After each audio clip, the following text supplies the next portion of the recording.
Alrighty, Lumberjacks, welcome back, and today we're going to be looking at something very, very cool. Today we're going to be looking at the new Super B trailer. So a while back I was loading logging trucks in real life. Here, I'm just going to hook this up while we're waiting here.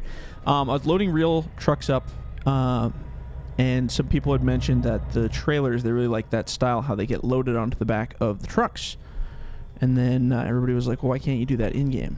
And I said, well, I can, I just haven't. So I wanted to get a little bit more practice even at home just for my own fun. So I went and built the same style trailer that I was loading in those videos, which is this Super B type trailer, which is a 2-bunk trailer. It has a little pup that connects to the back of it. So anyway, I'm going to do a quick look here and show it off and show you guys how it all works. I mean, technically you could back up and hook up to that trailer all by itself if you wanted just a little one. Or you could hook up to this medium-sized one all by itself too if you just wanted that one. But we're going to do both. So the idea is on a Super B type trailer like this is that you have this little pup trailer that you can drag behind you. Backing up is an absolute nightmare, especially for me who's not a truck driver, so it makes it a little bit more challenging.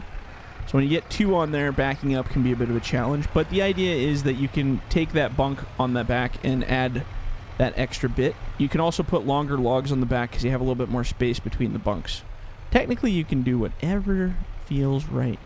So in the videos, as I showed, and I've tried to recreate, what you do normally is the truck will come up, and I would tell him to stop about there, get him to, normally he'd get out and disconnect his trailer, but we're going to disconnect the trailer like that. So now you, as the loader operator, will be sitting in here, and you would grab this little metal piece down here called a molly. Now, in real life, the mollies are kind of a free-moving kind of dealio, so they do move around. So I tried to imitate that by making it so that this is a separate component that moves. As you can see, it likes to flop around back and forth like that. Now, the bonus to this is it keeps the vehicle more stable, or the trailer more stable while you're loading it. That way you can kind of have a little bit of give in it. The other difference is now if you're loading logs, if I would have made that solid, if you're loading logs, it would just be a nightmare to kind of build your deck around it. So now when you're loading logs, you can actually just, like real life, put the logs right on top of it and kind of press it down, and then the logs will stay on top of it, and it'll stay kind of pushed down while you've loaded them all on there. So that's kind of a cool concept. But yeah, anyway, so there's physics in that little circle, so you can, oops, if I can line it up here. The button top is definitely the easiest one to probably load with. So what you want to do is you want to try to grip up on that as best as possible. So you can grab it just by the tip, but for best stability, you want to grab it, oops, as I go around here, as low as you can. So as you lower your grapple, just grip on it as tight as you can. And then once you get kind of low enough, that's when you can start to lift it up. Now, as you lift it, you want to keep your head as level as possible. As level as possible. So as I'm lifting it up, we want to keep that head nice and level. It's going to kind of flop around side to side, just like it does in real life. You want to get this sucker really high up in the air, probably about there should do it. Because you want it high enough that when this guy backs up, you're not going to hit his stakes. Now, the other thing is, in real life, these stakes actually fold down when you're loading up the trailers. I did a test where I was trying to make it work, but with the log physics and the locking straps, it's just an absolute nightmare. So the folding stakes is just not going to happen. You can do it. It's horrible. And then if you're trying to load and you're... anyway, I won't get into that yet. So usually I'll back it up.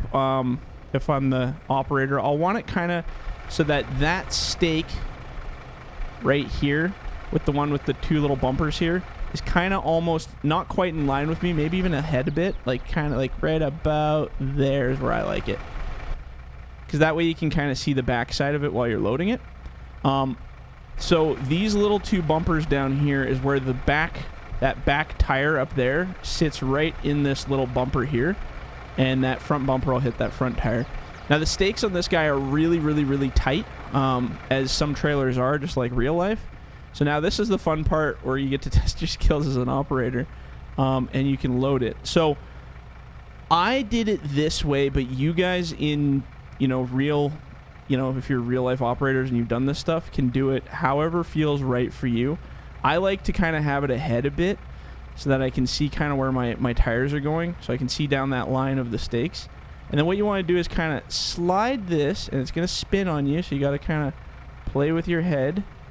It's going to kind of bounce around just like real life, so you got to kind of play around with it a bit, and you'll kind of feel it bouncing about. Now as you lower it, now these front two little pieces here, these little supports, they need to go on either side of this bar, so they kind of pop right in there and lock it. And these tires should be lined up pretty much with each stake as you're lowering it, which I pretty much got it right on there. So you'll see those, watch those front bumpers as I lower it here, and you kind of have to make little micro adjustments to kind of turn it. Oop, there we go, a little fast.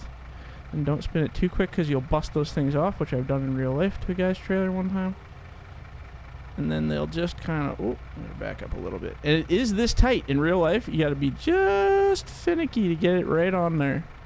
But if you can master this sport, then you could probably, and then in real life it's going to be a lot easier for you too if you ever kind of get that league. Oh, there we go. And then you can see it'll sit right on there. You can open up your tongs, release. Oops, trying to rip the thing off. Not used to doing it with the button top. So yeah, so these little things will sit right in the side there. Oops, I think my trailer kind of went off a little bit here. Oh, I did. So see what I did? It was when I was loading it. My depth perception isn't there. See how it's kind of off? You don't want that. That's bad. Truck drivers will yell at you about that, because I've done that in real life too. So easy peasy. We're just gonna make we're gonna make a little adjustment here. So we're just gonna kind of grip it up. We're just gonna hop it over a little. Oh, that feels better already. I can tell. Let's try that. And then sometimes the truck driver will yell at you and say, no, that doesn't look good. Over a bit to the driver's side, or over a bit to whichever way. And then you'll see this kind of sits in there and locks to those tires. This should be on either side. I could probably even bump it more, but I'm sure that'll stay, so I'm not too worried. But basically, loading it on there like that is just like they do in real life. And what it does is it makes the trailer shorter. One, it's a lot easier for the driver to back up if he's going anywhere, but it makes it shorter. So then you can, drive out to the bush, do your thing, load it up, do whatever you need to do. And then when you get out to the bush, the other machine, the other button top that's waiting to load you, will grab that trailer and take it off, as we're going to demonstrate. I don't have any trailers out there, so we're just going to go back out here. And we'll pull up alongside here. And we'll stop about there. So then when you get out to the bush, as we're kind of demonstrating here, then you would go grab that little molly yet again. And then you'd lift the whole thing off. Way up in the air. This is actually really cool to be doing this kind of like in the game, because I've done it now in real life, and it's so trippy that I was able to make it kind of like really close to what it is. So I'd pull ahead, and I'd pull ahead enough that I can kind of see where his fifth wheel hitch is on the back there. So then when I'm loading this thing down, I can kind of see roughly where the front pin's supposed to go. And we're going to twist it a little. And as we scrape the back of their trailer, they love that. Alright, I'm just going to put it here-ish. And then you can always make micro adjustments on the front of the trailer if you need to, too. You can bump it back. Slide it over a bit if you need to. Without popping their tires is really good. There you go. And then on some machine, or some of these pups, they have a molly on the front too. I didn't put one on here because honestly, in this game you're not really hooking it up directly, but as you can see now it's hooked back up, and then you can take it off and load it up and drive it back out. So yeah, anyway, that is a fully loadable Super B trailer. It's a pretty cool concept, and I think a lot of people do that. And this thing waves at you because it's excited to see you, so it'll just give you these little yo what's up waves. But yeah, I'm actually really excited for you guys to try this. The other thing about it is it does have locking straps on it. So up in the top left corner, those tiny little icons, you can see if you hit G on your keyboard, you switch between your truck, your main trailer, and your secondary trailer. So people who have used multiple trailers will know each trailer has a locking strap. So when you hit L, it doesn't actually lock it. It doesn't lock it for all the trailers. It only locks it at one at a time. So you kind of got to switch through them to lock each one. So you go hit G, lock this one, hit G, lock that one, and then double tap G to get back to the first one again. But you guys will have fun experimenting with it. But yeah, anyway, if you guys want to really test your skills as a loader operator, you can try loading trucks and trailers. And the more practice you do, the more fun you'll have. So anyway, I hope you guys enjoyed it. And this will be coming out in the March update whenever that happens. So get excited. All right, we'll see you later.